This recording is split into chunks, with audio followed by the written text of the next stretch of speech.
어쩜 이렇게 시간이 안 가는지 정말 버스 안에서 고인 이불 속에서 고인은 언제나 너에게 고인. Assalamualaikum warahmatullahi wabarakatuh.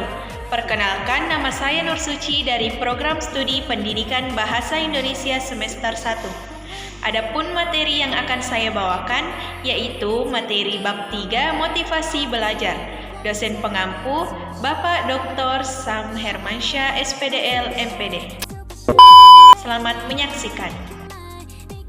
Bab 3 motivasi dan motivasi belajar. Teman-teman ada yang tahu apa sih itu motivasi? Nah, motivasi didefinisikan sebagai suatu energi penggerak dan pengarah yang dapat memperkuat dan mendorong seseorang untuk bertingkah laku. Ini berarti perbuatan seseorang tergantung motivasi yang mendasarinya. Semisal seseorang mau dan ingin melakukan sesuatu, dan bila ia tidak suka, maka akan berusaha untuk meniadakan atau mengelak perasaan tidak suka tersebut. Berikut adalah pengertian dari motivasi belajar. Motivasi belajar adalah keseluruhan daya penggerak baik dari dalam diri maupun dari luar siswa dengan menciptakan serangkaian usaha untuk menyediakan kondisi-kondisi tertentu yang menjamin kelangsungan dan memberikan arah pada kegiatan belajar, sehingga tujuan yang dikehendaki oleh subjek belajar itu dapat tercapai.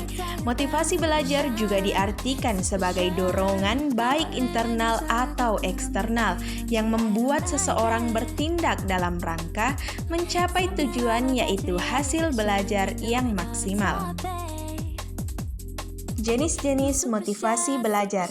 Yang pertama yaitu motivasi ekstrinsik, merupakan motivasi yang disebabkan oleh faktor-faktor dari luar situasi belajar. Motivasi ini secara tidak mutlak berkaitan dengan aktivitas belajar. Misalnya, anak rajin belajar untuk memperoleh hadiah yang dijanjikan oleh orang tuanya. Yang kedua yaitu motivasi ekstrinsik, adalah motivasi yang mencakup dalam situasi belajar yang bersumber dari kebutuhan dan tujuan peserta didik sendiri. Motivasi ini sering disebut sebagai motivasi murni atau motivasi yang sebenarnya timbul dari dalam diri peserta didik. Semisal, keinginan untuk mendapatkan suatu keterampilan tertentu.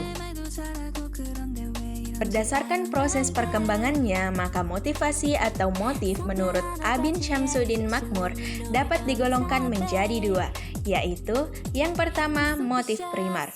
Motif primer atau motif dasar menunjukkan pada hal-hal yang dasar. Motivasi ini berasal dari segi biologis atau jasmani manusia. A. Dorongan fisiologis yang bersumber pada kebutuhan organis yang mencakup antara lain lapar, haus, seks, kegiatan pernapasan, dan istirahat. B yaitu dorongan umum dan motif, termasuk di dalamnya dorongan kasih sayang, takut, kekaguman, dan rasa ingin tahu. Yang kedua yaitu motif sekunder. Motif sekunder menunjukkan pada motif yang berkembang pada diri individu karena pengalaman yang dipelajari, yang termasuk di dalamnya antara lain takut yang dipelajari, motif-motif sosial, motif objektif dan interest, maksud dan aspirasi, dan motif berprestasi. Berikut adalah motivasi dilihat dari dasar pembentukannya, terdiri atas dua jenis, yaitu yang pertama motif bawaan, yaitu motif yang dibawa sejak lahir, motivasi ini tanpa dipelajari. Yang kedua yaitu motif yang dipelajari, maksudnya motif-motif yang timbul karena dipelajari. Teori-teori motivasi belajar. Yang pertama, teori kebutuhan.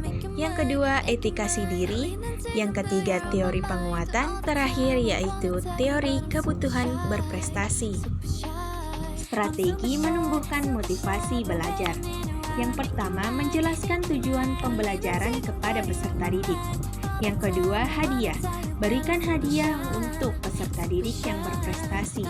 Yang ketiga, hukuman. Hukuman diberikan kepada peserta didik yang berbuat kesalahan saat proses belajar mengajar. Yang keempat, membangkitkan dorongan kepada peserta didik untuk belajar. Yang kelima, pujian. Sudah sepantasnya peserta didik yang berprestasi untuk diberikan penghargaan atau pujian. Yang terakhir, menggunakan media yang baik serta harus sesuai dengan tujuan pembelajaran. Sekian dari saya. Wassalamualaikum warahmatullahi wabarakatuh. Super shy, but